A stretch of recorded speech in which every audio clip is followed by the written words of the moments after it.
The snow fell gently on Maple Street, covering everything in a soft white blanket.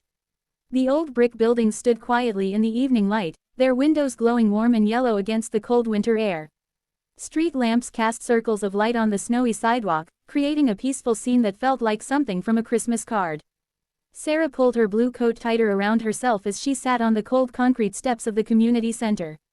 Her breath made small clouds in the frosty air. She had been waiting for over an hour now, watching car after car drive past without stopping. The snow was getting heavier, and she was starting to worry. She checked her phone again. No new messages. Her sister Emma was supposed to pick her up after her volunteer shift at the food bank, but something must have come up. Sarah tried calling, but it went straight to voicemail. She left another message, trying to keep the worry out of her voice. "Hey Emma, it's me again. I'm still at the community center on Maple Street. The snow is getting pretty heavy out here. Call me back when you get this, okay?" Sarah put her phone away and looked around the quiet street. Most of the shops had closed for the evening, and very few people were walking around in the snow.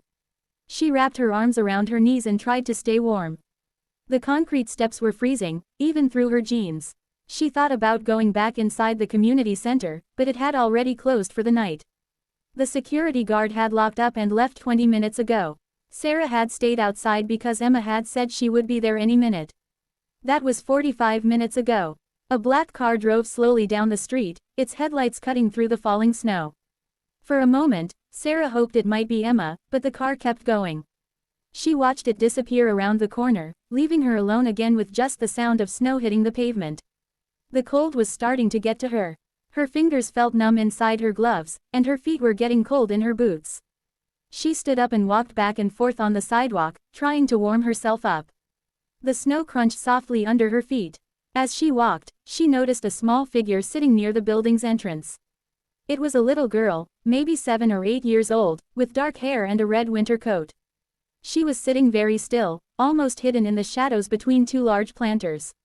Sarah walked over carefully. "Hi there," she said gently. "Are you okay?" The little girl looked up with big, worried eyes. "I'm waiting for my daddy," she said in a small voice. "He said he would come get me after his work meeting, but he's not here yet." Sarah felt her heart skip. This child was in the same situation she was, but much worse. At least Sarah was an adult who could take care of herself. This little girl was all alone in the cold and snow. "What's your name, sweetheart?" Sarah asked, sitting down on the step next to her. "Lily," the girl replied. "I was at the after-school program, but everyone else got picked up already. Mrs. Johnson had to leave, so she told me to wait right here for Daddy." Sarah looked around the empty street. "How long have you been waiting?" "I don't know," Lily said. "A long time. I'm really cold." Sarah immediately took off her scarf and wrapped it around Lily's neck. "There, that should help a little. Do you have your dad's phone number?" Lily nodded and pulled a small piece of paper from her coat pocket. The writing was smudged, but Sarah could make it out. She called the number on her phone. The phone rang several times before going to voicemail. Sarah left a message explaining that she had found Lily waiting outside the community center and asking the father to call back right away. Then she tried again. Still no answer. "Is Daddy coming?" Lily asked, her voice shaking a little. "I'm sure he is," Sarah said, trying to sound confident. "Sometimes grown-ups get stuck in meetings or in traffic. But don't worry, I'm going to stay right here with you until he comes." The snow was falling harder now, and the wind was picking up. Sarah knew they couldn't stay outside much longer.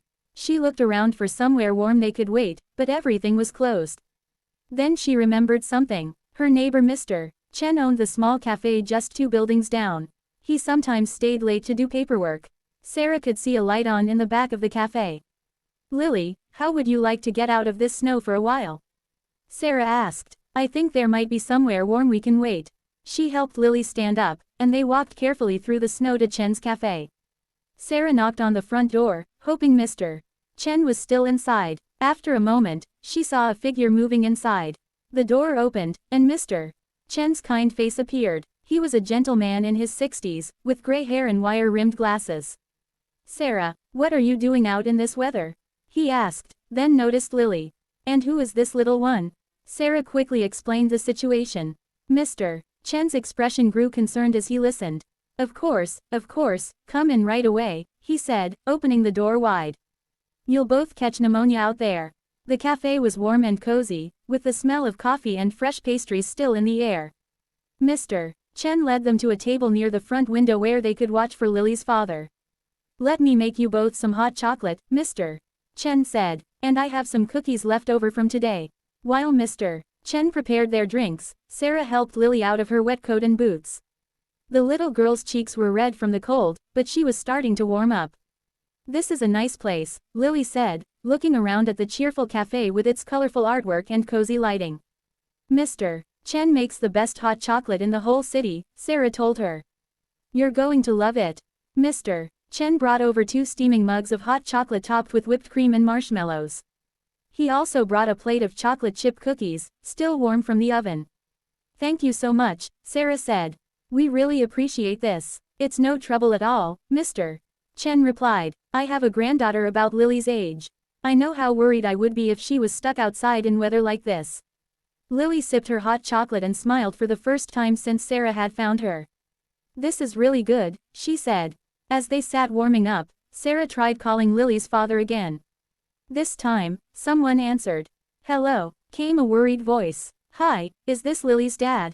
Sarah asked. Yes, this is David. Is Lily with you? I just got your message. I'm so sorry, my meeting ran late and then my car got stuck in the snow. I've been trying to get to the community center, but the roads are terrible. Sarah felt a wave of relief. She's fine. We're at Chen's Cafe on Maple Street, just a couple buildings down from the community center. She's safe and warm. Oh, thank goodness, David said, his voice full of emotion. I'll be there as soon as I can. The snow plows are starting to clear the main roads.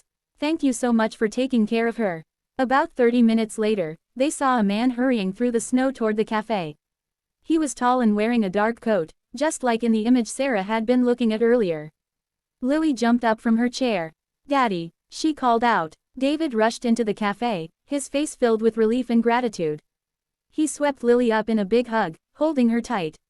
I was so worried about you, he said. I'm so sorry I was late. It's okay, Daddy, Lily said. Sarah took care of me, and Mr. Chen gave us hot chocolate and cookies. David turned to Sarah with tears in his eyes. I don't know how to thank you, he said. When I got your message and realized she had been waiting outside in the cold. Any parent would have done the same thing, Sarah said. I'm just glad she's safe. Just then, Sarah's phone rang. It was Emma. Sarah, I'm so sorry. My car broke down and my phone died. I just got to a phone to call you. Are you okay? Sarah looked around at the warm cafe, at Lily safe in her father's arms, at Mr. Chen smiling kindly at them all. You know what, Emma? I'm perfectly fine. Take your time. I'll find another way home. David overheard the conversation. Please, let me drive you home, he said. It's the least I can do. As they prepared to leave the cafe, Mr. Chen refused to accept any payment for the hot chocolate and cookies. Sometimes we all need a little help from our neighbors, he said with a smile. Outside, the snow had stopped falling, and the street looked beautiful under the soft glow of the street lamps. David's car was warm and comfortable, and as they drove through the quiet snowy streets, Sarah felt a deep sense of satisfaction. She had started the evening frustrated and cold, worried about her own problems. But in helping Lily, she had discovered something important about her community and about herself. Sometimes the best solutions to our own troubles come when we focus on helping others. Will you come visit us at the cafe again? Lily asked as they reached Sarah's apartment building. I'd love to, Sarah replied. Maybe we can have hot chocolate again soon. As she walked up to her front door, Sarah looked back at the car driving away through the snow. The evening hadn't gone at all as she had planned, but it had turned out better than she could have imagined. In a city that sometimes felt cold and unfriendly, she had rediscovered the warmth of human kindness. The snow began falling gently again, covering her footprints as she went inside to the warmth of home.